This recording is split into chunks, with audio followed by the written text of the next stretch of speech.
안녕하세요. 새가족번 여러분. 지난주에는 1강을 통해서 우리가 우물가의 한 여인을 통해서 하나님께서 어떻게 우리를 구원하셨는가, 예수님께서 얼마나 애끓는 마음으로 우물가의 한 여인을 찾아갔는가, 그리고 그 여인의 고백을 통해서 정말 영원한 목마르지 않는 생수를 얻는 그 과정을 우리가 말씀 가운데 나눴습니다. 오늘은 2강인데 한 남자의 이야기로 시작됩니다. 지난주에는 한 여인으로 시작되었고 오늘은 한 남자의 이야기로 시작됩니다. 참 재밌지 않습니까? 오늘 이 강의를 통해서 우리가 신앙의 정말 터닝포인트가 되는 기점이 되는 귀하고 복된 시간이 되기를 축복합니다. 오늘 한 남자의 이야기는 이제 요한복음 3장 1절에서 16절 본문 말씀을 통해서 우리가 함께 말씀을 나누게 됩니다.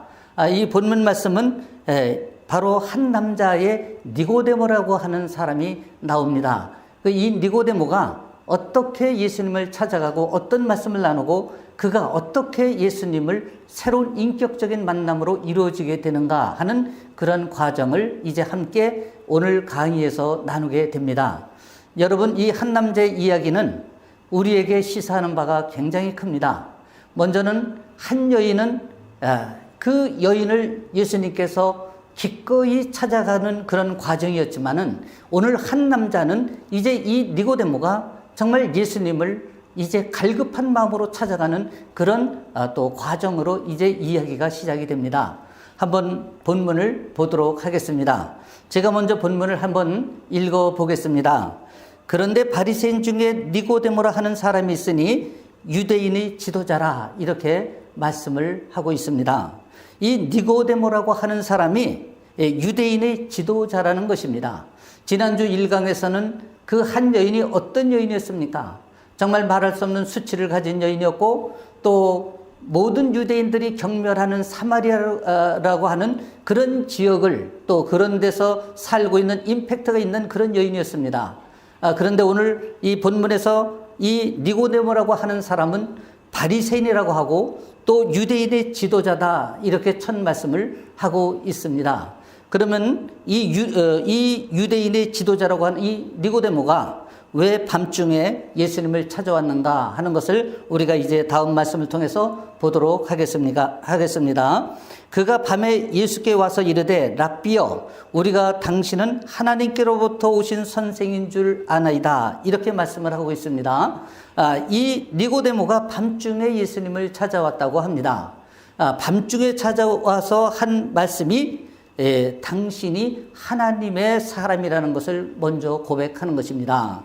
그러면서 하나님이 함께 하시지 아니하면 당신이 행하시는 이 표적을 아무도 할 수 없다라고 얘기를 합니다. 그러니까 니고데모가 찾아와서 하는 얘기는 예수님이 그동안에 한 이적과 표적과 여러 가지 그 상황을 보고 이분은 보통 분이 아니구나, 일반적인 사람으로서는 이런 일을 할 수 없구나라는 그런 생각에서 특별한 분으로 이제 보고 그분에게 찾아와서 자기의 고민을 얘기하겠다는 그런 자기의 마음을 가지고 찾아온 것으로 우리가 추측해 볼 수 있습니다.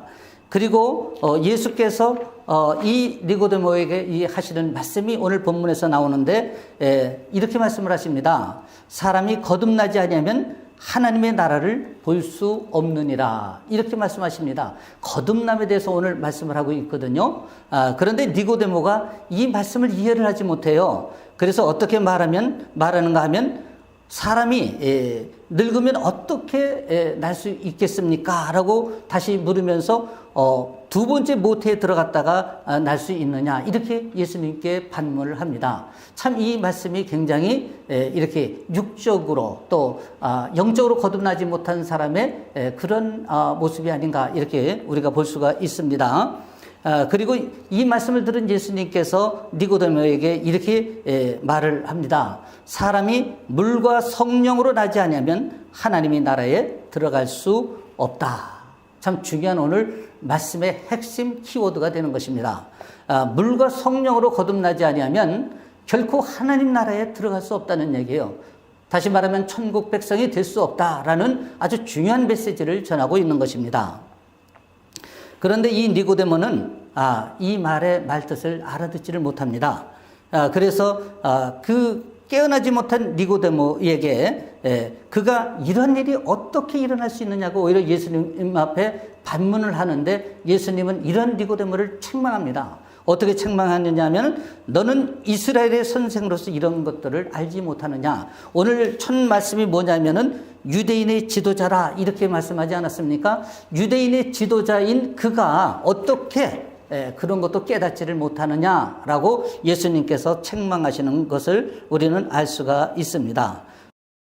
오늘 이 말씀을 통해서 우리가 중요한 키워드, 거듭남에 대해서 오늘 말씀을 나눌 텐데, 오늘은 본문 말씀을 다 여러분들이 읽었다고 생각하고 이제 핵심 키워드만 가지고 중점적으로 여러분들하고 나눔을 하고자 합니다. 왜냐하면 오늘 말씀이 굉장히 중요하고 또 여러분들하고 나눌 말씀의 분량이 많기 때문입니다. 자, 한번 우리가 이 born again, 거듭남을 우리는 영어로는 born again이라고 하지 않습니까? 이 born again이 무엇을 의미하는가 하는 것을 우리가 한번 보겠습니다. 우리가 이 born again에 대해서 우리가 오늘 하나님께서 하신 말씀, 예수님께서 하신 말씀, 물과 성령으로 거듭나지 아니하면 결코 하나님 나라에 갈 수 없다라는 이 말씀을 했는데, 그렇다면 이 물과 성령이라는 것이 무엇이냐라는 것을 우리가 한번 생각해 보면서 이 말씀을 우리가 한번 나눠보고자 하는 것입니다. 자, 한번 우리가 물과 성령이 무엇인가 하는 것을 먼저 우리가 알아보겠는데요. 에스겔서 36장 25절에서는 이렇게 말씀하고 있습니다. 맑은 물을 너희에게 뿌려서 너희로 정결하게 하되 곧 너희 모든 더러운 것에서와 모든 우상 숭배에서 너희를 정결하게 할 것이며, 이렇게 말씀하고 있습니다. 다시 말하면 이 물이 정결하게 하고 깨끗하게 하고 어떻게 하냐면 거룩하게 한다, 이런 말씀이 되는 것입니다. 그래서 이 물은 사람에게만 필요한 것이 아니라 모든 만물에 필요하지 않습니까? 왜냐하면 생명의 근원이기 때문입니다. 이 물이 없으면 모든 만물이 생명을 유지할 수 없습니다. 또한 더러운 것을 씻어서 깨끗하게 한다고 했습니다. 만물의 생명을 살리고 유지시켜 주는 것이 물이며 더러움을 씻어주는 것이 물이라는 그런 뜻이 되겠습니다. 그래서 다시 말씀드리면 죄로 더러워진 우리 마음을 씻어주고 죽은 영혼을 살리고 유지시켜주는 하나님의 말씀을 물에 비유할 수 있다, 이렇게 우리는 말씀드릴 수 있습니다. 그렇다면 물의 근원은 어디인가 하는 것을 우리가 한번 살펴보겠는데요. 자, 우리 구약의 스가랴 13장 1절에서는 이렇게 말씀하고 있습니다. 그날에 죄와 더러움을 씻는 셈이 다윗의 족속과 예루살렘 주민을 위하여 열리리라 라고 예언의 말씀을 하고 있는 것입니다. 이 말씀이 요한복음 4장 13절에서 14절 말씀에 이렇게 성취되고 있는 것입니다. 내가 주는 물을 마시는 자는 영원히 목마르지 아니하리니. 다시 말씀드리면 생수의 근원이 누구라고요? 바로 예수 그리스도다라고 신약에서는 예언의 성취를 말씀하고 있는 것입니다. 그렇다면 이 물의 역할은 어떤 역할을 하고 있는가 하는 것을 한번 살펴보겠습니다. 자, 우리가 하나님의 말씀, 이 말씀을 우리가 읽고 묵상하면 어떻게 될까요? 우리 자신의 죄가 드러나게 되고 나의 더러운 부분이 드러나고 그 드러나는 것을 하나님 앞에 드러내고 회개하고 또 기도하게 되면 우리가 하나님의 말씀을 통해서 우리를 깨끗이 씻을 수 있다라는 것이 되겠습니다. 다시 말씀드리면 그 말씀을 통해서 우리의 죄가 또 하나님 앞에 고백됨으로 말미암아 또 회개함으로 말미암아 깨끗하게 씻어지는 그 과정이 또한 물의 역할이 된다, 이런 의미가 되겠습니다. 그래서 우리가 물 세례의 본질은 이러한 육체의 더러운 것을 제하여 버림이 아니라 하나님을 향한 선한 양심의 간구라고 베드로전서 1장 2절 말씀, 또 3장 21절 말씀, 에베소서 5장 26절에서 27절 말씀, 히브리서 10장에서 이렇게 말씀하고 있는 것입니다. 그렇다면 우리가 물로 죄 씻음을 받으면 어떻게 되겠습니까? 옛사람의 성품이 새사람의 성품으로 변화되는 것입니다. 이것이 바로 거듭남의 핵심입니다. 다시 말씀드리면 옛사람이 죽고 새 사람으로 우리가 born again 되는 것입니다. 거듭난다는 것을 우리가 그렇게 말씀을 드릴 수 있습니다. 근데 오늘 말씀에 물과 성령으로 거듭나야 천국에 들어간다고 말씀하지 않았습니까? 그렇다면 이 성령의 의미가 뭔가 하는 것도 우리가 살펴봐야 되는 것입니다. 이 성령의 의미도 에스겔서 36장 26절에 분명하게 이렇게 말씀하고 있습니다. 또 새 영을 너희에게 두고 새 마음을 너희에게 주되 너희 육신에서 굳은 마음을 제거하고 부드러운 마음을 줄 것이며 이렇게 말씀하고 있습니다. 다시 말씀드리면 새 영을 우리 안에 주신다는 거예요. 그 새 영을 받은 자는 바로 굳은 마음을 제거하고 또 불순종하는 마음을 버리게 되고 돌 같은 마음이 부드러운 마음으로 변화가 되는 것입니다. 그리고 우리가 말씀에 순종된 그런 삶을 이 땅에서 살아가는 것이 되는 것입니다. 그래서 이 성령께서 하시는 일은 이러한 것을 가르쳐서 깨닫게 하시는 일을 우리에게 하시고 계시는 것입니다. 우리가 성령님께 의지하고 그분에게 나가면 그분께서는 우리에게 이러한 말씀의 진리를 깨닫게 해서 우리가 성령으로 물로 거듭나게 해 주시는 것입니다. 결과적으로 우리가 거듭남이라는 이 말씀의 의미는 옛사람인 육은 죽고 새사람인 영으로 사는 것을 의미합니다. 그렇다면 우리가 이 옛사람이 어떤 것인지를 또 우리가 한번 살펴봐야 되지 않겠습니까? 자, 여러분, 옛사람은 골로새서 3장 5절에서는 이렇게 말씀하고 있습니다. 그러므로 땅에 있는 지체를 죽이라. 곧 음란과 부정과 사욕과 악한 정욕과 탐심이니 탐심은 우상 숭배니라. 6절에서는 이것들로 인해 하나님의 진노가 임하신다. 이렇게 말씀하고 있는 것입니다. 이것을 죽이라는 거예요. 이것을 땅에 있는 지체다. 이렇게 성경은 말씀하고 있는 것입니다. 이 땅에 있는 지체를 죽이라는 거예요. 또 갈라디아서 5장 19절에서 24절의 말씀은 이렇게 말씀하고 있습니다. 좀 더 구체적으로 어떻게 말씀하느냐 하면은 땅에 있는 일을 육체의 일이라고 말씀하시면서 육체의 일은 분명하니 곧 음행과 더러운 것과 호색과 우상숭배와 주술과 원수 맺는 것과 분쟁과 시기와 분냉과 당짓는 것과 분열함과 이단과 투기와 술취함과 방탕함과 또 그와 같은 것들이라. 이렇게 말씀하고 있는 것입니다. 그러면서 결론적으로 이렇게 말씀하십니다. 이런 일을 하는 자들은 하나님의 나라를 유업으로 받을 수 없다. 이렇게 분명하게 말씀하고 있는 것입니다. 그래서 이러한 육체의 일, 땅의 일을 우리가 죽이라는 거예요. 근데 어떻게 죽입니까? 그것은 바로 예수님께서 우리에게 본을 보여주셨죠. 예수님은 죽기까지 하나님 앞에 순종하신 분입니다. 어떻게 순종하셨느냐고요? 그분은 십자가에서 그 보혈을 흘리시면서까지 아버지의 뜻을 이루신 분입니다. 그래서 우리가 그 예수님을 의지하여 우리가 이런 육체의 일, 땅의 일을 십자가의 못을 박는 것입니다. 그것이 우리가 육체의 일, 땅의 일을 죽이는 것이다. 이렇게 말씀하고 있는 것입니다. 여러분, 오늘 이제 이 본문 말씀에서 우리가 한 남자의 이야기가 주제 아닙니까? 근데 이 한 남자의 핵심 주제가 바로 니고데모에 관한 것인데, 그러면 우리가 니고데모가 어떤 사람인가 하는 것을 우리가 알아야 되지 않겠습니까? 근데 이 니고데모는 우리가 1강에서 얘기한 그 한 여인과는 아주 대조되는 그런 사람입니다. 왜냐하면 우리가 1강에서 얘기한 우물가의 한 여인, 사마리아의 그 한 여인은 정말 수치롭고 이름도 없고 볼품없고 또 신분적으로도 남에게 경멸을 당하는 정말 그런 존재의 가치가 없는 그런 여인이었지만, 그런데 오늘 이 니고데모는 그와 아주 상반되는 그러한 사람입니다. 먼저는 유대인이에요. 그리고 랍비, 또 이 사람은 입법, 사법, 행정을 다 다루는 공회원, 그 당시 유대인들에게는 71명의 공회원이 있었는데 이 공회원들이 모든 권력의 중심에 있었어요. 그 중에 한 명이라는 거예요. 그러니 얼마나 그 지위와 신분이 당당하고 또 높습니까? 그러한 이 유대인의 한 사람이고 또 이는 바리새파라고 얘기를 했습니다. 근데 이 바리새파라고 하는 것은 율법을 지키는 것에 거의 목숨을 걸었다라고 생각할 정도로 아주 율법에 철저한 사람들이 이 바리새인들이에요. 그런 바리새인 중에서 또 유대인이고 유대인 중에서 랍비고 랍비이면서도 공회원이었다라고 우리가 이 사람의 신분을 성경은 말씀하고 있는 것입니다. 그런데 이런 사람이 오늘 밤중에 예수님을 찾아왔어요. 왜 그러면 낮에 찾아오지 않고 밤중에 예수님을 찾아왔을까 하는 것을 우리가 먼저 살펴봐야 하지 않겠습니까? 그런데 이 니고데모가 그런 신분에 있고 또 자기가 율법에 목숨을 걸 만큼 철저히 율법을 지키는 사람이었음에도 불구하고 그러나 그 율법으로 해결할 수 없는 그만이 갖고 있는 갈급함이 있었다는 것이 됩니다.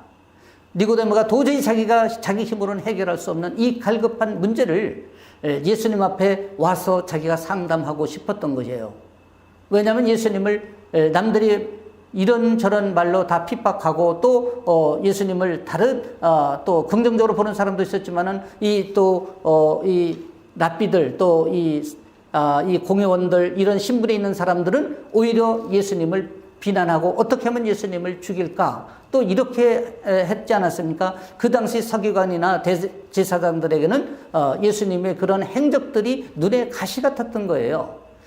그러니 이런 신분에 있던 사람이 낮에 당당하게 예수님을 찾아와서 얘기를 한다는 것은 결코 쉬운 일이 아닙니다. 그래서 오늘 이 니고데모는 밤중에 예수님을 찾아왔습니다. 그러나 이 밤중에 찾아온 것도 상당한 용기가 아니었나 이렇게 우리는 볼 수 있습니다. 자기의 갈급한 문제, 자기 힘으로는 도저히 해결할 수 없는 이 문제를 그래도 예수님하고 얘기를 하면 뭔가가 해결될 수 있겠다는 기대감을 가지고 오늘 예수님을 밤중에 찾아오게 된 것입니다. 그런데 그가 예수님을 찾아오셔서 이렇게 얘기하기까지는 그도 용기가 필요하지만 자기 자신을 내려놓는 겸손함이 있었기 때문에 예수님과 이런 만남이 이루어지지 않았을까 이렇게 우리는 생각해 볼 수 있습니다. 그러나 그는 이런 갈망함은 있었지만은 예수님을 찾아온 이 시점에서 본다면은 아직 예수님의 그런 표정만 믿었을 뿐이지 예수님을 메시아로 고백할 수 있는 단계는 아니었던 것으로 우리는 볼 수 있습니다. 다시 말씀드리면 거듭난 것은 아니다. 다시 말하면 거듭나지 않았기 때문에 아직은 구원과는 거리가 멀을 수도 있다. 이렇게 우리는 볼 수 있는 것입니다. 오늘 니고데모가 이렇게 얘기했지 않습니까? 두 번째 모태에 들어갔다가 날 수 있느냐고 이렇게 묻지 않았어요? 다 거듭난다는 말을 다시 태어난다는 것으로 이렇게 육적인 생각으로 얘기를 하고 그러면 어떻게 우리가 어머님 뱃속에 다시 들어갔다 나오느냐 이렇게 얘기를 한 것입니다. 그는 아직 영적으로 거듭나지 않았기 때문에 이런 예수님의 말씀을 우리가 이해를 하지 못했던 것이다. 이렇게 우리는 볼 수가 있습니다. 그래서 예수님께서는 이 니고데모를 책망하게 됐던 것입니다. 너는 율법학자이며 회당에서 가르치는 선생이 아니냐? 그런데 너 이것도 모르느냐? 하는 것입니다. 그래서 우리가 이렇게 영적 무지는 오늘날도 우리가 예수를 믿지만 영적 무지 속에서 살아가면 우리는 의식적인 또 우리가 종교적인 그러한 그리스도인은 될지 모르지만 거듭난 자는 아닐 수 있다는 것을 우리는 볼 수가 있습니다. 자, 그러면 우리는 우리가 이 거듭남이라고 하는 것을 그러면 어떤 것이 우리가 거듭남이냐 하는 것을 한번 우리가 보도록 하겠습니다. 여러분 이제 제가 어떤 아주 존경하는 선배님으로부터 카톡으로 문자를 받았는데 그분이 전해준 카톡 내용에 보면은 이런 말씀이 있습니다. 우리가 세상의 모든 학위를 다 어떤 학위를 받아도 천국에 가는 길은 없다는 거예요. 그런데 우리가 받아야 될 학위가 있다면은 BA 학위를 받아야 된다. 이 말씀이 그 내용에 들어있어서 제가 정말 그 가슴에 확 닿았던 것을 이렇게 한번 생각을 해봤습니다. 자, 여러분 이 BA 학위가 뭡니까? Born Again. 거듭나는 학위. 여러분 세상에 박사 또 석사, 학사로 천국 갈 수 있습니까? 세상의 전문 지식으로 천국 갈 수 있습니까? 그렇지 못합니다. 우리는 이 거듭난다는 이 born again의 학위는 우리가 그리스도인으로서 반드시 받아야 하는 아주 절대적인 학위가 아닌가, 저는 그렇게 한번 생각을 해봅니다. 그래서 오늘 이 강의를 듣는 우리 모두가 이 부분에 대해서 정말 다시 한번 생각하고, 내가 거듭난 자인가? 나는 이 학위를 소유한 자인가? 그래서 나는 천국에 확신이 갖고 있는가? 하는 것을 한번 다시 생각하는 그런 계기가 되었으면 좋겠습니다. 그렇다면 이 거듭남이라는 것은 무엇일까요? 여러분, 제가 이제 여러분들이 이렇게 새가족을 신청하셔서 여러분들의 그 등록카드를 이렇게 받습니다. 근데 보니까 여러분들 중에는 이미 신앙생활을 10년, 20년, 또 30년, 40년 그 이상 하신 분들이 많이 있는 것을 이렇게 발견할 수 있었습니다. 그래서 여러분들 이런 질문을 하면 무슨 그런 질문을 해? 이렇게 반문할 수 있을 것입니다. 한번 질문해 보겠습니다. 여러분, 세례 받으셨습니까? 여러분, 홍해를 건너셨습니까? 그러면 홍해가 뭡니까? 이렇게 또 반문하실 수도 있을 것 같아요. 그래서 이제 홍해에 대해서 좀 더 구체적으로 한번 설명을 드리도록 하겠습니다. 자, 이 홍해 사건은 출애굽에서 나오는 사건인데, 여러분 이 출애굽은 이스라엘 백성들이 애굽에서 430년 동안 노예 생활을 하다가 이제 하나님의 대행자 모세로부터 모세를 통해서 이제 애굽을 나오는 과정을 우리가 출애굽 이렇게 얘기하지 않습니까? 그런데 이 이스라엘 백성들이 출애굽하려면은 하나님께서 모세를 통해서 애굽에 10가지 재앙을 퍼부었지 않습니까? 그 마지막 재앙이 장자, 가축이나 사람이나 첫 것을 치시는 것인데, 바로 어린 양의 피를 좌우문설주 인방에 바른 이스라엘 백성들이 사는 고센 땅 많은 죽음의 사자가 넘어갔습니다. 그래서 이걸 영어로 패스오버 이렇게 얘기해서 이 패스오버가 유월절 사건이 되는 것입니다. 이 유월절 사건을 통해서 이스라엘 백성들이 이제 출애굽을 하게 되는데, 자, 이 200만이 넘는, 어떤 학자는 300만 정도 된다고까지 얘기를 해요. 그러면 중다한 그 민족이 이제 출애굽을 해서 어디에 도착했냐면은 이제 홍해 앞에 머무른 거예요. 그래서 홍해 앞에서 장막을 치고, 자, 이 홍해를 우리가 어떻게 건너갈까라고 이제 고민하고 또 연구하고 이런 과정에 애굽의 바로가 이제 변심을 했어요. 변심을 했냐면 그 당시 노예는 자산이 아닙니까? 그래서 이 자산을 또 보낸 것에 대해서 아까운 마음이 들어서 이 노예들을 다시 잡아야 되겠다 이렇게 생각을 했던 것입니다. 그런데 이미 애굽은 많이 초토화가 됐음에도 불구하고 이 바로가 갖고 있는 최정의 군대가 있었어요. 그 군대 중에는 철병거가 600대가 있는 것입니다. 이 600대의 철병거를 앞세워서 바로가 추격을 하는 것입니다. 근데 그 당시에 철기 문화에서 우리가 철병거가 600대라고 하면 오늘날로 말하면 탱크 600대와 같은 것입니다. 자, 한번 보십시오. 자, 탱크가 막 부릉부릉 하면서 이제 홍해 앞에 장막을 친 이스라엘 백성들을 향해서 막 추격해 옵니다. 먼지가 막 일어서 저쪽에서 탱크가 막 몰려오는 것이 이렇게 이스라엘 백성들에게 이제 보여졌어요. 근데 이스라엘 백성들은 앞에 홍해가 놓여 있습니다. 자, 홍해를 건널 수도 없고 뒤에는 애굽의 탱크가 막 밀려 들어오고, 여러분 이스라엘 백성들의 그 상황이 그때 당시에 어땠을까 한번 우리가 생각해 볼 필요가 있습니다. 어땠을 것 같습니까, 여러분? 앞으로 나갈 수도 없어요. 뒤로 물러설 수도 없어요. 또 어디 숨을 곳도 없어요. 제가 중동 근만 경험을 보니까 산이 없습니다. 나무가 없습니다. 그러니 어떻게 은폐를 할 수 있는 곳이 없는 것입니다. 그러한 상황에서 이스라엘 백성들이 할 수 있는 것은 그야말로 아무것도 없어요. 여러분이라면 어떤 것을 할 수 있겠습니까? 그럼 돌로 들어서 탱크와 싸우겠습니까? 아니면은 나무를 만들어 가지고 창으로 가지고 싸우겠습니까? 상대는 탱크인데요. 자, 여기서는 정말 할 수 있는 것이 아무것도 없는 것입니다. 내가 할 수 있는 것이 아무것도 없다라고 고백하는 이것이 굉장히 중요합니다. 그래서 영어로는 I can do nothing. 내가 정말 할 수 있는 것이 아무것도 없습니다. 라고 고백하며 하나님 앞에 두 손을 드는 것이에요. 두 손을 든다는 건 뭡니까? 항복을 의미하는 거예요. 자, 그 항복은 내 생각을 내려놓는 것이고, 나의 지식을 내려놓는 것이고, 나의 경험을 내려놓는 것이에요. 이 모든 것을 내려놓고 상대방에게 당신 뜻대로 하세요 라고 두 손을 드는 것이 항복입니다.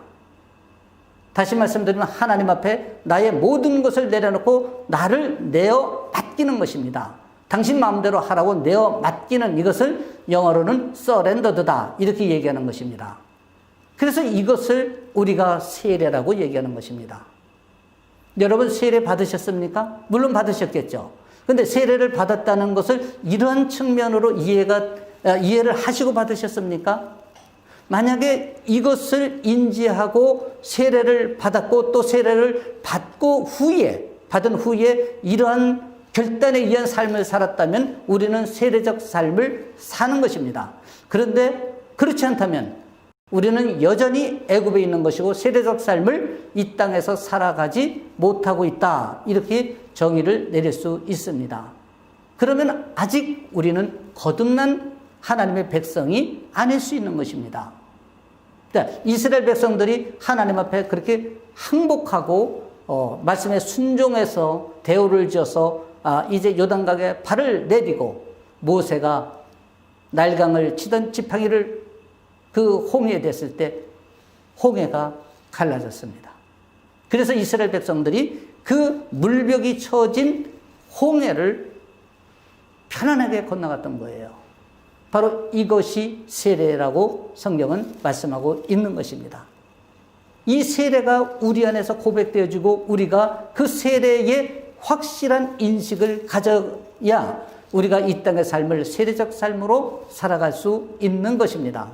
그렇지 못하면 여전히 우리는 세례적 삶을 살지 못하고 그로 인해서 하나님과 동행의 역사가 일어날 수가 없고 또 그러므로 말미암아 우리는 스스로 이 땅의 광야의 삶을 고난의 삶으로 계속 반복해서 살 수밖에 없는 한계가 있다라는 것을 우리는 인식해야 합니다. 그래서 우리가 이 홍해를 건너는 이 사건을 우리가 세례라고 하는데 이 세례가 정말 우리에게 중요합니다. 그래서 오늘 거듭남을 말씀드리는 거예요. 다시 말씀드리면 이 born again, 이 born again은 바로 세례를 의미하기 때문에 그렇습니다. 이 세례를 우리가 오늘 이 강에서 확실히 인식했을 때 우리는 이 땅을 세례적 삶으로 넉넉히 감당할 뿐만 아니라 정말 하나님 나라를 거뜬히 들어갈 수 있는 것입니다. 여러분 마태복음에서는 마태복음의 핵심 주제는 하나님 나라예요. 그런데 이 하나님 나라, 그래서 마태복음에서 뭐라고 말씀하시냐면은 너희는 먼저 그의 나라와 그의 의를 구하라 이렇게 말씀하시지 않습니까? 그래서 그의 나라라는 것은 하나님 나라를 얘기하는 것이고 그의 의는 하나님의 공의와 하나님의 정의를 말씀하고 있는 것입니다. 여러분 그의 나라, 하나님 나라, 이 하나님 나라는 죽어서 당연히 우리가 천국 가면 하나님 나라를 갑니다. 그런데 예수님은 이 땅에서도 하나님 나라를 우리 보고 경험하라는 거예요. 자, 먼저 그의 나라를 구하라는 거예요. 하나님 나라를 구하라는 거예요. 그러면 하나님 나라는 어떤 나라가 하나님 나라입니까? 여러분 어떻게 생각하십니까? 하나님 나라가 이 땅에 있다고 생각하십니까? 당연히 이 땅에서도 하나님 나라를 우리가 경험할 수 있습니다. 어떻게 경험할 수 있습니까? 바로 하나님의 사상, 하나님의 철학, 하나님의 원칙, 하나님의 기준, 하나님의 정신, 그것이 나의 사상, 나의 철학, 나의 기준, 나의 원칙, 나의 가치관이 되었을 때 하나님 나라가 내게 임하는 것입니다. 다시 말씀드리면 이 하나님의 원칙, 사상, 철학, 기준, 정신 이런 것은 하나님의 통치 원리가 되는 것이고 하나님의 자기 계시가 되기 때문에 이것을 받아들이고 내가 순종의 삶을 살아가면 하나님 나라가 내게 임하고 내가 하나님 나라를 경험하게 되는 것입니다. 내 안에 하나님 나라가 임하는 것입니다. 왜냐하면 하나님의 통치가 내 안에서 이루어지기 때문입니다. 여러분은 세례를 어떻게 말씀할 수 있을까요? 많은 사람들 우리가 성경 공부를 할 때도 이렇게 얘기하지 않습니까? 내가 죽는 것이다. 나를 십자가에 못 박는 것이다. 오늘 뭐 육체의 일과 또 이런 땅의 일을 갖다가 이런 지체를 우리가 죽이라고 했지 않습니까? 이런 것이 우리가 세례다. 이렇게 얘기를 하지 않습니까? 물론 맞는 말입니다. 그런데 좀 더 근원적으로 현실적으로 우리 삶에 적용하는 데 있어서 저는 이렇게 말씀드리고 싶습니다. 우리가 하나님 앞에 나의 주권을 100% 이양하는 것이다. 이렇게 말씀을 드리고 싶습니다. 자, 주권을 100% 하나님 앞에 이양한다는 것은 주인이 내가 아니라는 것을 고백해야만이 가능합니다. 주인은 오직 하나님 한 분뿐입니다. 예수님이 나의 주인이라고 고백했을 때 그것이 가능합니다. 그래서 주인이 아니라는 것을 고백하고 나의 주권, 내가 결정할 수 있고 나의 갖고 있는 권리를 다 하나님 앞에 넘기는 것입니다. 이양하라는 것은 넘기는 거예요. 근데 그것을 10%, 20%가 아니라 100% 넘기라는 거예요. 그래야만이 하나님 나라가 내게 임하는 것입니다. 자, 주권을 하나님 앞에 100% 이양한 사람은 내 안에 컴플레인이 없습니다. 근데 여러분, 이 컴플레인이 내 안에 없다는 것은 굉장히 중요한 핵심 키워드가 또 됩니다. 왜냐하면 주권을 이양하지 않았을 때 내 안에서는 내 생각과 내 판단과 내 가치관과 내 세상 지식으로 모든 걸 판단하기 때문에 그것이 늘 내 안에 맞지 않을 때는 컴플레인이 일어날 수밖에 없어요. 그래서 컴플레인이 일어나서 다툼도 일어나고 그거 가지고 논쟁도 일어나고 또 그거 가지고 큰 상처들을 받게 되고 하는 것입니다. 그런데 주권을 이양하면 내 안에 그런 컴플레인이 없다는 거예요.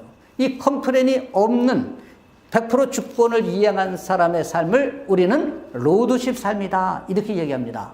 자, 그러면 이 로드십 삶이란 무엇입니까?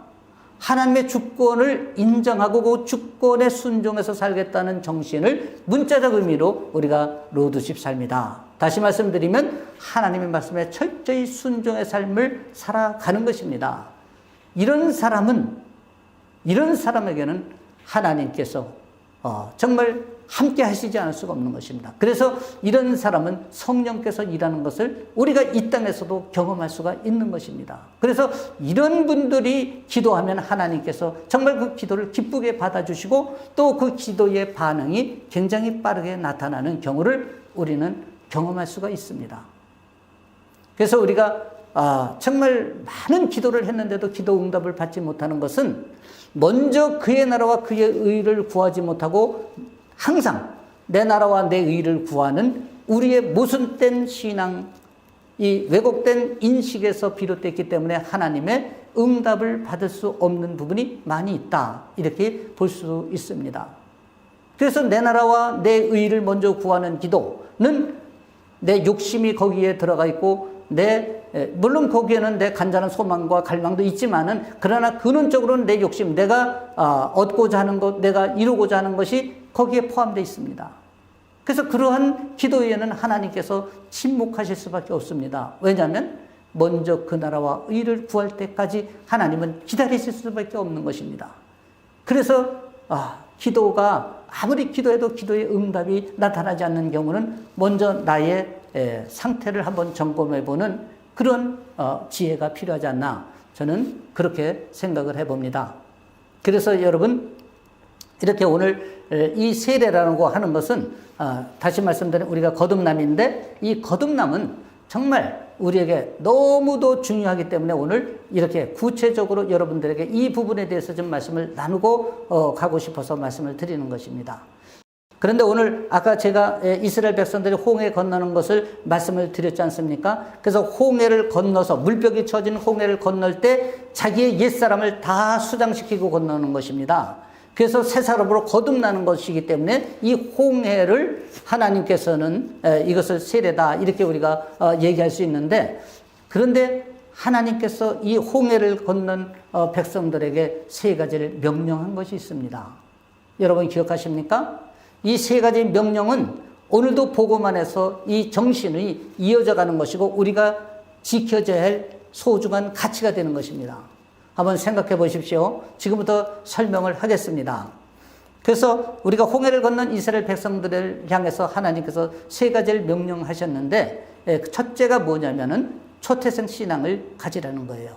자, 초태생 신앙이 뭡니까? 첫 것을 하나님 앞에 드리라는 것입니다. 자, 첫 것은 하나님 거라는 거예요.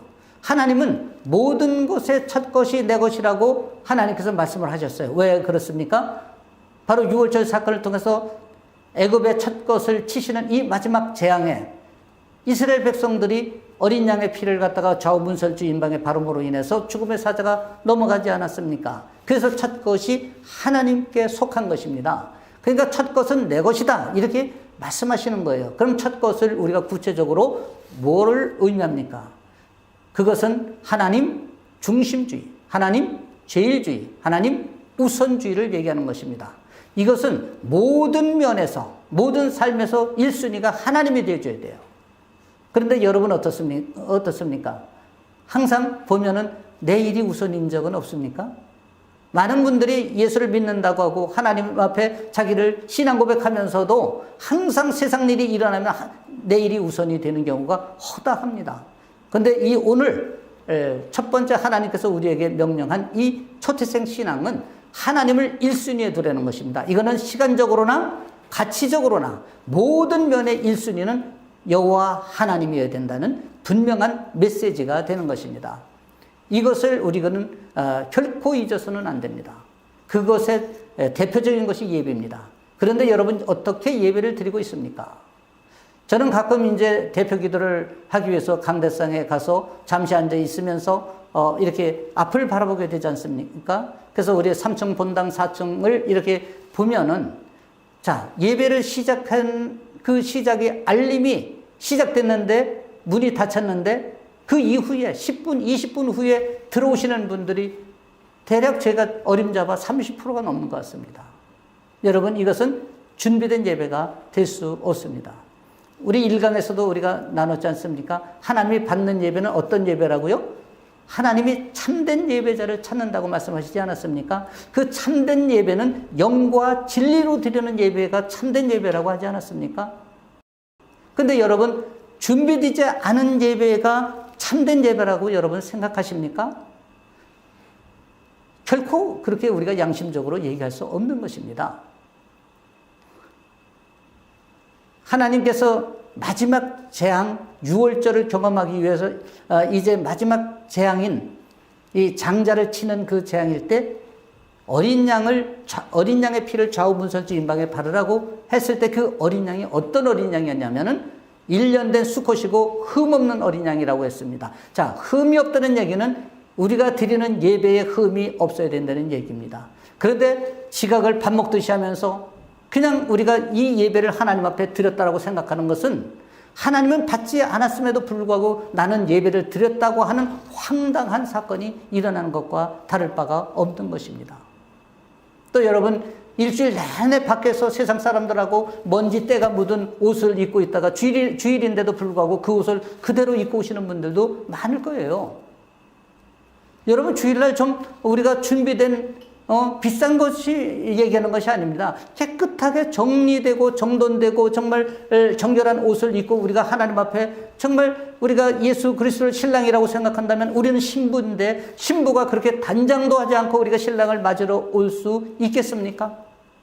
그런 마음을 가지고 우리가 예배를 드렸을 때 또 그리고 예배 중에 다른 생각이나 또 다른 행동하지 않고 목사님 말씀에 집중하고 그 말씀이 주는 메시지를 우리가 깊이 가슴으로 느끼면서 또 함께 찬양과 그런 예배에 우리가 참여를 하고 그랬을 때 그 예배가 하나님이 받으시는 예배가 되고 그 하나님 앞에 올려드리고 하나님이 흠양하시는 그런 예배가 되는 것입니다. 그래서 초태생 신앙이 중요한 것입니다. 근데 이런 초태생 신앙이 무엇인지를 모를 때 우린 주일날도 경조사나 쫓아가고 우리 무슨 약속 있다고 쫓아가고 예배를 뒷전으로 하는 이런 어리석은 행위를 할 때가 얼마나 많은지 심지어는 중직 중에서도 이런 일들이 있다는 것을 참 안타까운 마음으로 바라봐야 한다는 것입니다. 이제 오늘 이 강의를 우리가 함께 나누면서 여러분 정말 이거 하나만이라도 우리가 제대로 지킨다면은 하나님이 얼마나 우리를 사랑하고 기뻐하시고 우리를 정말 어깨에 아버지가 어린 아들을 어깨에 무등 태우고 막 즐거워하시듯이 우리를 그렇게 기뻐하시지 않겠습니까, 여러분? 저는 정말 이런 걸 생각하면 안타까운 마음으로 여러분들에게 이런 말씀을 드릴 수밖에 없습니다. 그래서 우리는 교회에 사람 사귀러 오는 것이 아닙니다. 물론 이 관계, 교제, 이 코인원이도 중요해요. 그러나 그 모든 것은 믿음과 복음 안에서 하는 것이지 그런 것 때문에 우리가 교회에 나오는 것은 아닙니다. 우리가 교회에 나오는 것은 철저히 하나님과의 만남이 우선되어야 하기 때문인 것입니다. 그래서 우리가 대표적인 것이 우리가 예배로 보는데 여러분 정말 이 예배의 성공은 삶의 성공입니다. 저도 제가 정말 30대, 40대에 이 말씀을 제대로 깨달았더라면 나는 5대 광야를 경험하지 않았을 것이고 정말 보다 복되고 아름다운 삶을 전개해 나갔을 것 같습니다. 그런데 이런 것을 깨닫지 못했기 때문에 그저 내 방식대로 예배를 드렸고 내 방식대로 신앙생활을 한 것인데 따지고 보면 종교생활을 한 것이나 다름이 없는 것입니다. 그러니 나의 고난은 참 예고되어 있는 것이나 다름이 없지 않나 이렇게 자신을 점검해 볼 수 있는 것입니다. 여러분 정말 이 초태생 신앙이 무엇인지 잘 한번 깊이 묵상해 보기 바랍니다. 우리가 드리는 11조도 우리가 이 초태생 신앙에 들어가는 것입니다. 시간적으로는 새벽 시간이 들어가고 일주일로 보면 주일이고 월로 보면 월삭이고 또 1년으로 보면 송구영신 이런 것이 다 우리가 첫 것을 하나님 앞에 드리는 것입니다. 그러나 더 보다 중요한 것은 우리의 마음의 중심이 항상 1순위가 하나님이 되어야 한다는 것을 우리는 결코 잊어서는 안 되는 것입니다. 자, 그리고 두 번째는 뭐냐면은 무교절을 지키라는 것입니다. 이 무교절을 지킨다는 게 무엇입니까? 이 무교절을 지킨다는 것은 누룩 없는 빵을 먹으라는 거예요. 근데 이 무교절은 이스라엘 백성들이 이 유월절을 지키고 바로 이어서 일주일 동안 무교병을 먹는 무교절을 지킵니다. 그만큼 이 무교절은 중요한 거예요.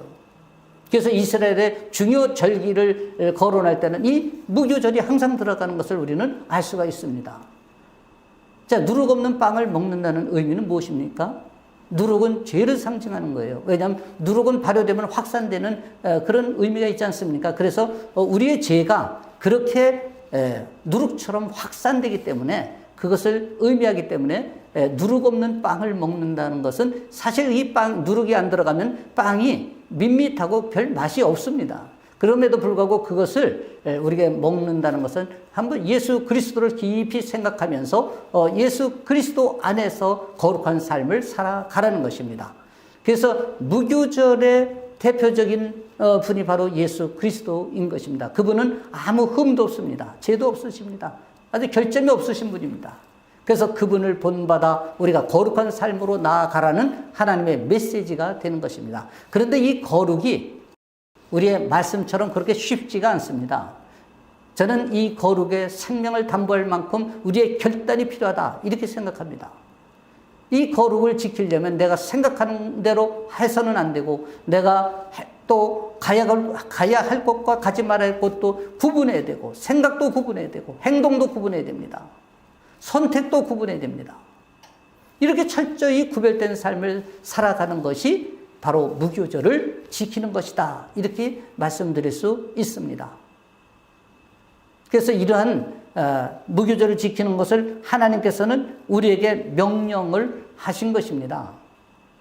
그래서 이 명령은 지켜도 되고 지키지 않아도 되는 것이 아니라 반드시 지키라는 하나님의 강한 메시지가 여기 함축되어 있다. 이렇게 우리는 볼 수 있습니다. 자, 세 번째는 뭡니까? 구름기둥과 불기둥의 인도를 받으라는 거예요. 자, 이 불기둥과 구름기둥의 인도를 받는다는 것은 무엇을 의미합니까? 자, 이스라엘 백성들이 이 광야를 지날 때 정말 뜨거운 태양에서 구름으로다가 덮어주지 않으면 광야에서 다 아마 정말 쓰러졌을 거예요. 또 밤에는 너무 춥기 때문에 불기둥으로다가 따뜻하게 해주지 않으면 이스라엘 백성들이 그 광야 생활을 견뎌낼 수가 없었을 것입니다. 하나님께서는 백성들을 너무도 사랑하셔서 낮과 밤을 이렇게 정말 구름기둥과 불기둥으로 보호하여 주셨던 것을 우리는 알게 되는 것입니다. 그래서 그러한 불기둥과 구름기둥의 인도를 받으라는 것은 바로 성령님의 조명을 받고 성령님의 인도를 받으라, 이런 얘기가 되는 것입니다. 그런데 여러분, 이렇게 성령님의 인도를 받고 계십니까? 여러분, 말로는 우리가 성령 인도를 받아야 된다, 뭐 이렇게 여러 얘기를 하지만 항상 어떤 문제가 딱 됐을 때는 항상 내 생각대로 움직이는 것을 이렇게 경험하게 되지 않습니까? 그것은 우리가 성령님의 인도를 받는 것이 아닙니다. 성령님의 인도를 받으려면 내 생각과 내 판단과 내 가치를 철저히 부정하고 내려놔야 합니다. 아까 말씀드린 듯이 주권을 100% 하나님 앞에 이양했을 때 성령님의 인도를 받을 수 있는 것입니다. 그런데 우리가 주권을 내려놓지 않으면 우리는 성령님의 인도를 받을 수가 없는 것입니다. 그래서 우리가 오늘 이 주권 이양이야말로 세대적 삶을 살아가는 데 있어서 아주 핵심 키워드 중에 키워드다, 이렇게 저는 말씀드릴 수 있습니다. 그래서 제가 이제 출애굽기 소그룹반을 제가 이렇게 강의를 할 때 이 말씀을 우리 지체들에게 드렸더니 그 어떤 지체님이 이렇게 말씀을 합니다. 장로님, 100% 주권을 이양하라는 말씀은 이해가 되는데, 이 로드십 삶도 이해가 되는데, 그렇다면 어떻게 해야 100% 주권을 하나님 앞에 이양할 수 있습니까? 라고 아주 전곡을 찌르는 질문을 하셨어요. 근데 저는 1초도 머뭇거리지 않고 하나님께서 저를 통해서 딱 두 가지 그 말씀을 주셨어요. 전 정말 그때 당황할 수도 있지 않습니까? 제가 뭐 준비한 것도 아니에요. 근데 순간적으로 하나님께서 제게 딱 두 가지 키워드를 주셨어요. 첫 번은 뭐냐면은 수시로 성령님께 질문하라, 이거였습니다. 나 안에 일어나고 있는 모든 일들, 내 안에 또 어떤 문제들, 어떤 상황이든 그것을 있는 그대로 하나님 앞에 올려드리고 하나님께 질문하는 거예요. 하나님이라면 어떻게 하시겠습니까? 성령님이라면 어떻게 하시겠습니까? 성령님 지혜를 주시고 또 깨닫는 은혜를 주셔서 제가 이 문제를 해결할 수 있도록 주님 지혜를 공급해 주시옵소서, 이렇게 기도하며 성령님께 질문하는 것입니다. 그렇게 했을 때 성령님께서는 우리에게 최대의 공약수, 우리의 생각을 뛰어넘는 가장 합리적이고 가장 바람직한 그런 방향으로 우리에게 지혜도 공급해 주실 뿐만 아니라 우리를 인도해 주시는 것을 우리는 경험할 수 있는 것입니다. 두 번째는 뭐냐면 수시로 회개하라는 것입니다. 우리가 100% 하나님 앞에 주권을 이양한다고 결단했지만 우리 안에는 여전히 무엇이 있습니까? 옛사람이 존재하고 있는 것입니다. 그래서 내 생각과 내 판단이 먼저 앞서서 하나님보다 내가 앞서갈 때가 있습니다. 또 아까 육체의 일을 죽이라고 했지 않습니까? 그런 육체의 일들이 쭉 아까 열 몇 가지가 열거되지 않았습니까? 그러한 것들이 죽이라고 해서 십자가의 못을 박았는데도 불구하고 내 한 옆구리에 남아있어서 그 육체 일이 또 나한테 이렇게 일을 하는 것을 경험할 수가 있는 것입니다. 옛사람이 다시 내 안에서 일할 때가 있습니다.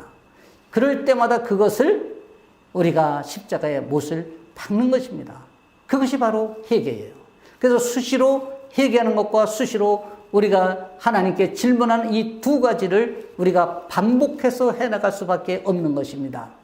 물론 이런 훈련을 우리가 잘 받아서 한다면 이제 점점 그 텀이 길어질 것입니다. 그러면서 우리가 정말 신부로서 단장된 그런 모습과 성화된 모습으로 우리가 하나님 앞에 정말 어여쁜 신부의 모습으로 이렇게 드러나게 될 것입니다. 그러니 이것은 우리가 평생 살아가면서 할 수밖에 없는 것입니다. 그렇게 할 때 우리는 주권 이양자로서의 삶을 살아내는 것이 되는 것입니다. 그래서 세례적 삶이라는 것은 우리가 이렇게 살아가는 것입니다. 이렇게 살아갔을 때 우리가 이 땅의 삶을 정말 그분의 뜻에 맞춰서 우리가 잘 우리가 감당하고 또 승리할 수 있는 것이 아닌가, 이렇게 우리가 생각을 해볼 수 있습니다.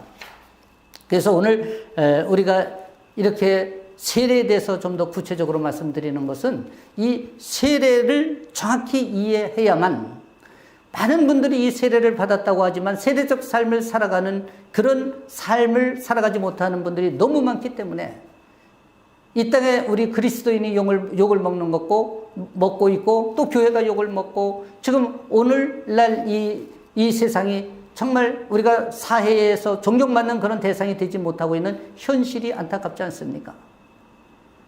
우리가 세례를 받았다면, 우리가 거듭났다면 하나님 앞에 분명히 이러한 모습을 가지고 우리가 세례적 삶으로 우리의 삶을 당당히 살아갈 때 하나님께서 우리를 정말 업어주실 만큼 우리를 사랑하시고, 하나님이 내 안에, 내가 하나님 안에 거하는 그런 삶을 살아가게 되는 것입니다. 여러분, 이 세례의 삶이 결코 쉽지가 않습니다. 그래서 우리가 출애굽기를 보면 이스라엘 백성들이 홍해를 건넌 다음에 광야에서 이 세례적 삶의 훈련을 몇 년을 했냐면 40년간을 했습니다. 이 40년간 이 세례적 삶의 훈련을 했음에도 불구하고 가나안 땅에 들어간 것은 1세대에서는 여호수아와 갈렙 두 사람뿐이었습니다. 그렇다면 우리가 정말 이 세례적 삶을 잘 인지하고 결단하고 삶으로 적용으로 우리가 드러내는데 우리가 정말 최선을 다해야 되지 않겠습니까? 그렇게 했을 때 우리는 가나안 땅을 정복할 수 있는 능력이 되는 것입니다. 그래서 이스라엘 백성들을 하나님께서 광야에서 5대 광야를 경험시키면서까지 이 훈련을 시킨 것입니다. 그 5대 광야는 첫째가 수르 광야. 수르 광야에서는 우리가 마라의 쓴물을 경험하고, 그 쓴물을 정말 목마름에 가서 그 물을 먹었을 때, 물이 있었을 때 얼마나 실망했습니까? 그런데 그 쓴물을 경험하고 그 쓴물에 십자가를 적용했을 때 단물로 바뀌는 것을 경험하며 정말 예수 그리스도의 십자가의 능력을 우리가 다시 한번 상기하게 되는 것입니다. 두 번째는 신광에서 이제 먹을거리가 떨어졌습니다. 이 먹을거리가 떨어졌을 때 이스라엘 백성들이 정말 지도자를 원망했지만 모세가 부르짖어 기도했을 때 하나님께서는 만나와 메추라기를 통해서 공급자는 나라는 것을 확인시켜 주시고, 또 그 공급을 통해서 이스라엘 백성들이 넉넉히 먹을 수 있도록 해 주셨던 것입니다. 그 세 번째는 다시 목마른 이 르비딘 광야를 경험하게 되는데, 이때에서도 또 하나님께서 반석에 물을 치시게 함으로 말미암아 그 반석에서 솟아나오는 물이 백성들과 짐승을 다 이렇게 살릴 수 있도록 한 것입니다. 저는 이 르비딘 광야를 경험하면서 눈물을 흘린 적이 있어요. 뭐냐면 하나님께서 먼저 호렙산에 가서 바위에 설 테니 너 이스라엘 장로들 70인을 데리고 오고, 또 백성 거기에 와서 내가 나일강을 치던 그 지팡이로 바위를 치라 했을 때 그 바위에 서신 하나님이 스스로 맞으신 게 아닌가라는, 그러면서 예수 그리스도의 십자가가 다 크로잡되면서 눈물이 났습니다. 그리고 이 르비딘 광야를 지나 아멜렉을 또 경험하게 됩니다. 아멜렉은 에서의 후손 광족이라고 해서 이 약탈을 통해서 자기의 생업을 삼는 정말 나쁜 그런 민족이었어요. 그래서 나중에는 하나님께서 이 아멜렉을 진멸하라고까지 말씀하셨던 것입니다. 그리고 시내 강에 와서는 모세가 자기 스스로 자기의 한계를 경험하면서 우리가 정말 스스로 다 할 수 있는 것이 없는 그 한계 속에 하나님을 의지하고 또 동역하고 합력해서 선을 이루어 나갈 수 있는 그런 것을 깨닫게 하는 것을 하나님께서는 무려 40년 동안 이스라엘 백성들을 훈련시키셨던 것입니다. 여러분, 세례는 이런 것입니다. 그래서 이렇게 철저히 훈련되어야만이 우리가 하나님의 장성한 분량에 이를 수 있고, 정말 그래야만이 하나님의 형상을 이룰 수 있는 것입니다. 그래서 여러분, 이 새가족반 과정, 이 커리큘럼으로 끝났다고 생각하지 마시고, 교회 제자반에 여러 가지 커리큘럼이 준비되어 있습니다. 이런 것도 다 여러분들이 스스로 자원하여서 스스로 또 양육받고 훈련받아서 장성한 분량에 이르러서 하나님의 형상을 이루어 갈 때 하나님께서는 여러분들을 정말 아가서에서 고백처럼 어여쁜 자야 사랑하는 자야 하면서 여러분들을 정말 연인을 대하듯이 여러분들을 대해 주실 것입니다. 이것이 세례받은 자의 자만이 누릴 수 있는 특권이 아닌가 이렇게 생각합니다. 그래서 우리 세례는 매우 중요하다 이렇게 말씀을 나눌 수 있습니다. 그렇다면 오늘 세례가 이제 이 표면적 의미와 또 이 세례의 또 이제 이면적 의미가 있는데 이것도 우리가 한번 짚어보면서 우리가 말씀을 나누도록 그렇게 하겠습니다. 이 세례는 말씀의 근거는 마태복음 28장 19절에서 20절의 말씀의 근거가 되는데 그러므로 너희는 가서 모든 민족을 제자로 삼아 아버지와 아들과 성령의 이름으로 세례를 베풀고 내가 너희에게 분반 모든 것을 가르쳐 지키게 하라. 볼지어다 내가 세상 끝날까지 너희와 항상 함께 있으리라 하시니라. 이렇게 예수님께서 말씀을 하셨어요. 이 말씀은 이 세례를 정말 예수님께서 부활하신 후 직접 제정하신 것이나 다름없다. 이렇게 우리가 말씀을 드릴 수 있습니다. 그래서 이 세례는 아까도 말씀드렸듯이 잠근다, 씻는다 뭐 이런 뜻이 있죠. 그래서 우리를 깨끗게 하는 것입니다. 말씀이 들어가면 깨끗해져요. 말씀을 묵상해 보십시오, 여러분. 말씀을 묵상하면 예수님의 마음을 알 수가 있고 예수님의 마음을 품을 수 있고 그러면 나의 죄에서 멀어질 수 있는 것입니다. 그래서 우리가 점점 성화되어 가고 깨끗해지고 정결해지는 것입니다. 그래서 우리가 이 세례의 표면적 의미, 다시 말씀드리는 의식적 의미는 뭐가 있느냐면은 자, 세례는 그리스도의 대속의 보혈로 마음속의 죄를 씻음 받음에 대한 형식적인 표징이다. 자, 우리가 이 세례를 받음으로 말미암아 대속의 보혈이 우리를 씻었다는 거예요. 그것을 우리가 신앙 고백했기 때문에 그런 것입니다. 두 번째는 세례는 하나님의 가정, 즉 교회에 새로 들어가는 표징이다. 표입니다. 그래서 이 세례 교인이라고 하지 않습니까? 그 세례를 받았을 때 정말 우리가 한 공동체의 지체로서 이제 하나님 나라를 우리가 함께 건설해 나가는 것입니다. 그런 자격이 우리에게 주어지는 것입니다. 그래서 우리는 반드시 이 세례를 받아야 되겠고 세례를 받았으면 세례적 삶으로 우리가 하나님 앞에 고백된 삶을 살아가야 된다 하는 것을 우리가 알 수가 있습니다. 또 세 번째는 세례를 받은 것은 그리스도에 속한 사람이라고 인치는 거라는 거예요. 자, 우리가 세례를 받은 사람은 하나님의 사람이라고 이마에다가 도장을 딱 친 거나 다름이 없다. 이 얘기가 되는 것입니다. 그래서 세례를 받은 사람을 우리가 그리스도인이라고 얘기하는 것입니다. 또 네 번째는 신앙 고백의 표현이라는 거예요. 로마서에 나오는 말씀이지만 우리가 하나님 앞에 그분을 나의 주인으로 모셨다는 신앙 고백 아닙니까? 그래서 이제는 그분을 위한 그분과 더불어 살겠다는 나의 신앙 고백을 했기 때문에 우리가 이렇게 말씀드릴 수 있는 것입니다. 다섯 번째는 세례는 그리스도만을 위하여 살겠다는 엄숙한 서약의 표식이다. 자, 여러분, 우리가 세례를 받았으면서도 우리가 내 맘대로 산다면 오늘 이 서약이 소용이 없는 것입니다. 세례를 받았다면 우리는 그리스도만을 위해서 살겠다. Only Jesus. 이 마음이 내 안에 확고히 자리 잡아야 됩니다.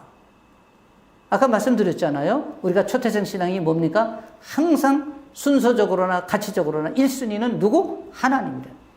내 마음에 항상 하나님이 1순위로 자리 잡아줘야 된다는 거예요. 그것이 세례 받는 자의 모습이라는 거예요.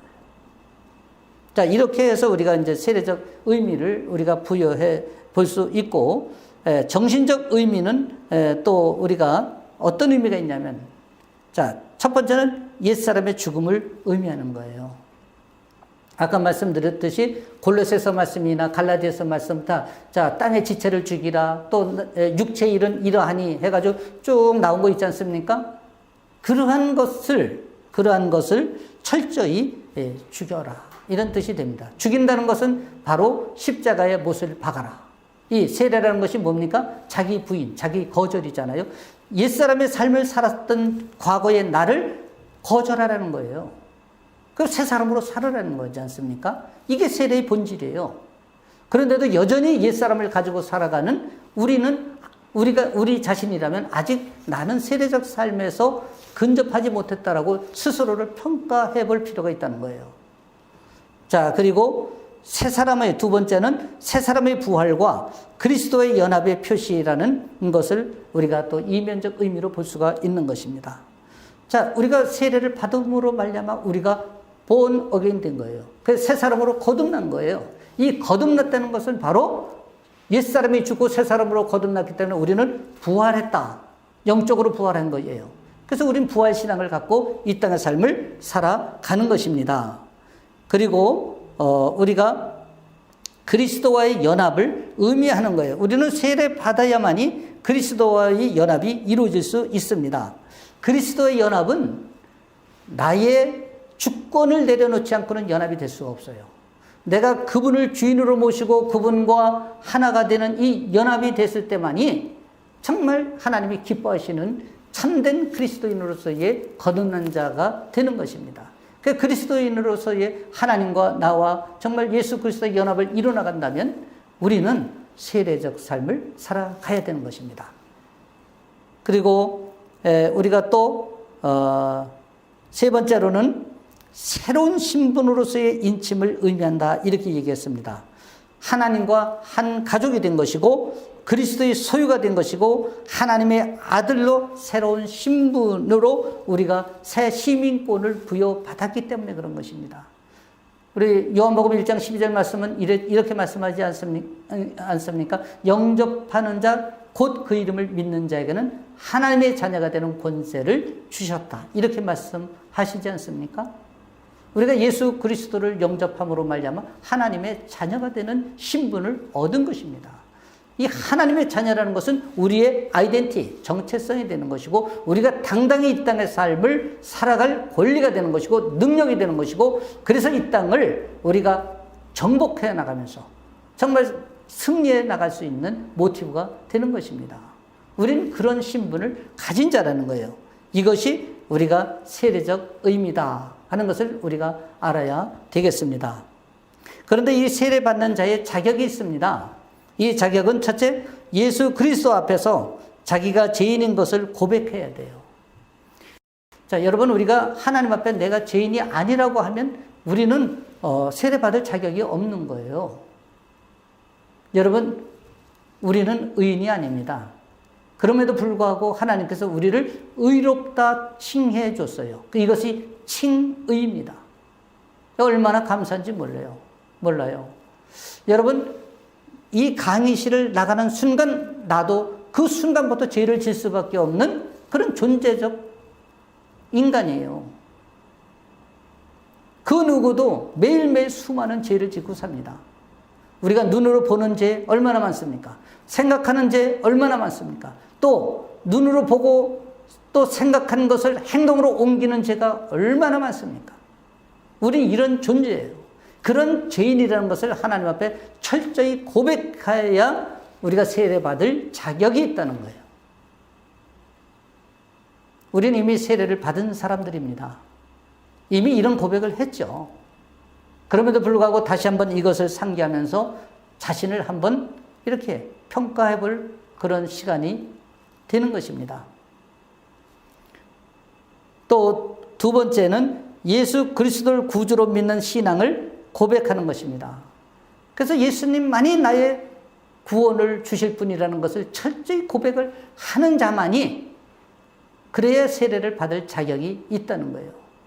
예수 그리스도 외에 구원을 주실 자가 세상에 어디 있습니까? 그럼에도 불구하고 세상에는 여기도 구원이 있다, 저기도 구원이 있다 이렇게 말하지 않습니까? 우리는 이러한 이 유혹의 영에서 과감히 물리치고 우리는 오직 예수 그리스도 한 분 앞에 우리의 초점을 맞춰야 됩니다.